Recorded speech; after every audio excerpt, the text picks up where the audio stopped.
date আজি হৈ গ'ল 13 মে সময় 9:15 মাৰ্কেট ওপেন হৈছে গেপ ডাউন কিমান 10 পইণ্ট মান গেপ ডাউন হৈছে যদি আমি ডাঙৰ টাইম ফ্ৰেম 1 ডে টাইম ফ্ৰেমত চাওঁ এটা সাপোৰ্ট লেভেল যেন লাগিছে ইয়াত চাব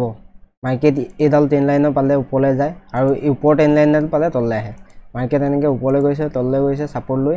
ওপৰলৈ গৈছে তললৈ আহিছে আৰু এই মাৰ্কেট আজি ওপেন হৈছে এই লেভেল আৰু এইটো এতিয়া আৰু অকমান তললৈ আহিলে মাৰ্কেট এই এটা সাপোৰ্ট লেভেল আছে ধৰক 21900 বা 950 বা 22000 এইটো এটা সাপোৰ্ট এৰিয়া যেন 1 ডে ক্যান্ডেলত চালে আমাৰ এনেকুৱা লাগে কিন্তু আমি 1 আৱাৰ ক্যান্ডেলত যদি চাওঁ সাপোৰ্ট এৰিয়া দেখিছে সাপোৰ্ট এৰিয়া হলে নহব তাত আমাৰ প্যাটাৰ্ন কিছুমান পাব লাগিব বুলিশ প্যাটাৰ্ন ধৰক এইটো এতিয়া ডব্লিউ প্যাটাৰ্নৰ নিচিনা বনাবলৈ আৰম্ভ কৰিছে মাৰ্কেট যদি আৰু অলপ তললৈ আহে 940 বা 950 এইটো লেভেলত এটা সাপোৰ্ট এৰিয়া হ'ব যেন লাগিছে যদি আমি ইয়াত 5 মিনিটত যদি কিবা বুলিশ প্যাটাৰ্ন পাওঁ এতিয়া আমি বাইং সাইডত চাব পাৰিম ঠিক আছে এডখত যদি আমি কিবা বুলিশ প্যাটাৰ্ন কিবা পাওঁ আমি বাইং সাইডত চাব পাৰিম ধৰক ডাবল বটম বুলিশ এংগলফিং এনেকুৱা ৰিভাৰ্সাল ক্যান্ডেল যদি আমি পাওঁ এডখত বাইং সাইড চাব পাৰিম নহলে আমি ওয়েট কৰিব লাগিব এটো ব্ৰেক কৰক ব্ৰেক কৰাৰ পিছত আমি সেল সাইড চাব চাম ঠিক আছে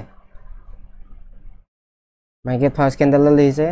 ৰেড ক্যান্ডেল বনাইছে ডাউন সাইডত আহি আছে পুৰা জোৰছে মুভ কৰিছে ইয়াৰ পৰা ইয়ালৈ যদি মুভ দিয়ে আমাৰ কিমান পইণ্ট মুভ হ'ব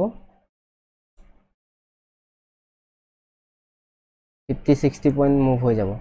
চাই লওঁ ই কিমান দূৰলৈকে আহে এডখৰলৈকে আহে নাহে আহিলে এডখৰলৈকে আহিলে এটো ডাবল বটম নিচিনা হ'ব যদি এখন বুলিশ প্যাটাৰ্ন বনাই আমি বাইং সাইডত চাব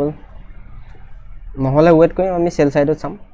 ঠিক আছে এই ট্ৰেন্ড লাইনডাল খালি ব্ৰেক হ'ব লাগিব এই ট্ৰেন্ড লাইনডাল যদি ব্ৰেক হয় তেতিয়া আমি সেল সাইডত চাম সেল সাইডত হলো আমি ৰিটেষ্টমেন্টৰ কাৰণে ওয়েট কৰিম মাৰ্কেট ফাৰ্স্ট টাইম এডাল ব্ৰেক কৰক তাৰপা ইয়াৰ পৰা এনেকৈ আমি এইটো সেল সাইড চাম আৰু এইটো ব্ৰেক কৰিলে আমি আৰু ডাউন সাইডত আহিব যেন লাগিছে ঠিক আছে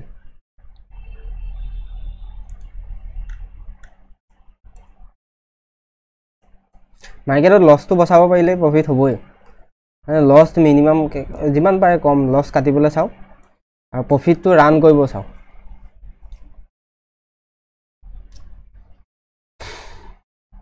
যদি লছ লৈ বেছি লছ লৈ থাকে ৰিকভাৰি কৰিবলৈ টান হয় যদি কম লছ হয় চাৰিটা যদি আপুনি ধৰক আপোনাৰ 1000 টকাকে 4 বাৰ লছ কৰিলে 4000 টকা আৰু প্ৰফিট কৰিলে আপুনি 6000 বা 5000 টকা এটা এটা টাৰ্গেট দিয়াৰ লগে লগে আপোনাৰ 4টা এসএলৰ কাম কৰি দিব এটো কাৰণে যিমান পায় প্ৰফিট ট্ৰেইল কৰিবলৈ চাওক আৰু এসএলটো মানে কি এসএল আপুনি যিমানৰ লগাইছে সিমানৰ কাটিবলৈ চাওক বা তাতকেও যদি আপুনি জুন মতে লৈছিলে যেটো সেটআপৰ মতে সেটআপটো কাম নকৰাৰ লগে লগে আপুনি কাটিবলৈ চাওক আৰু ওয়েট কৰি নাথাকিব লছটো বাঢ়ি গৈ থাকিব হয় নহয় মেইন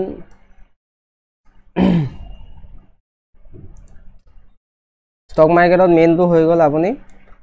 সাইকোলজিটোৱে মেইন সাইকোলজি মেইন এই সাইকোলজিটো আপুনি ঠিক ৰাখিব পাৰে স্টক মাৰ্কেটত সবে জানে এডখত সাপোৰ্ট আছে বা এডখত ৰেজিস্ট্যান্স আছে সবে জানে কিন্তু প্ৰফিট কিয় নহয়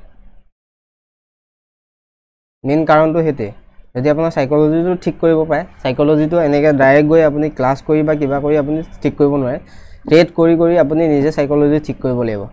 আৰু কিছুমানে ভাবে স্টক মাৰ্কেটে নাই সিম্পল 1-2 বছৰত মই প্ৰফিট কৰিম বা এবছৰে মই শিকি কমপ্লিট কৰিম কিন্তু এটো নোৱাৰে সম্ভৱ নহয় জুনে কৈছে আপোনাক ভুলকে কৈছে আৰু আপুনি গোটেই ইউটিউবাৰত ইমান সবকে বিশ্বাস কৰি নলব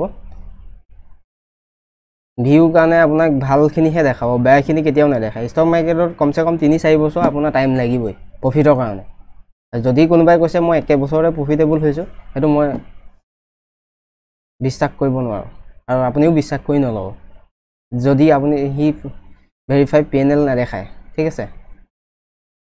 টাইম লাগিব এই সাইকোলজিখিনি ঠিক কৰাৰ পিছতহে আপুনি প্ৰফিটেবল আহিব কাৰণ যে সাপোৰ্ট ৰেজিস্ট্যান্স সকলোৱে জানে কিন্তু প্ৰফিট কিয় নহয় সবৰে মানে নহয়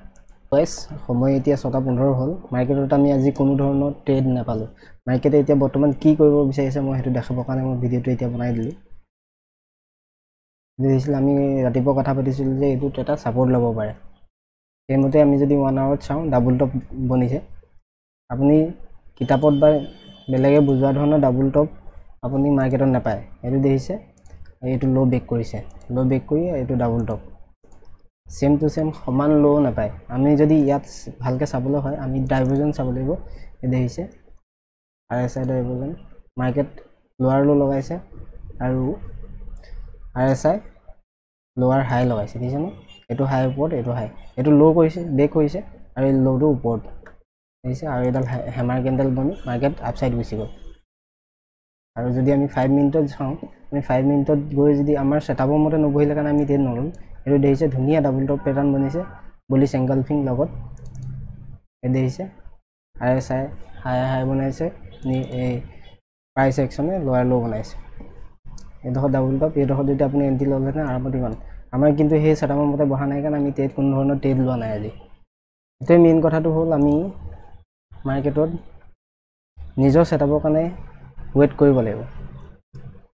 কি হয় আপুনি ধৰক এদিন ডাবল টপ বুলি ললে ট্ৰেড এদিন ৰিটেষ্টমেন্টত ললে ডেইলি যদি বেলেগ নতুন প্যাটাৰ্ণত আপুনি ট্ৰেড লয় কি হ'ব আপোনাৰ ৰিৱাৰ্ডটো কমি যাব আপুনি হয়তো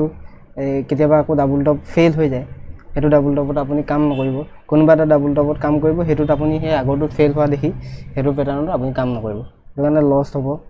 হেতু কাৰণে প্ৰত্যেকটো এটা নিজৰ সেটআপ বনাই লও সেটআপৰ মতে প্ৰত্যেক দিনা ট্ৰেড লাগিলে সপ্তাহত মাহত 10টা ট্ৰেড পাও কম পাৰফেক্ট এন্ট্ৰি লব সেম সেটআপত কাম কৰক লাহে লাহে দেখিব প্ৰফিটেবল হৈ যাব আমাৰ আজি কোনো ধৰণৰ ট্ৰেড নাই আমাৰ সেটআপ বনা নাই কাৰণে আমি ট্ৰেড নলও এডোখৰ ওয়েট কৰিছিল কিন্তু কেন্ডেললে আমাক নকলে বাই কৰিবৰ কাৰণে আমি হেতু কাৰণে ইয়াত বাই নকৰিলো ঠিক আছে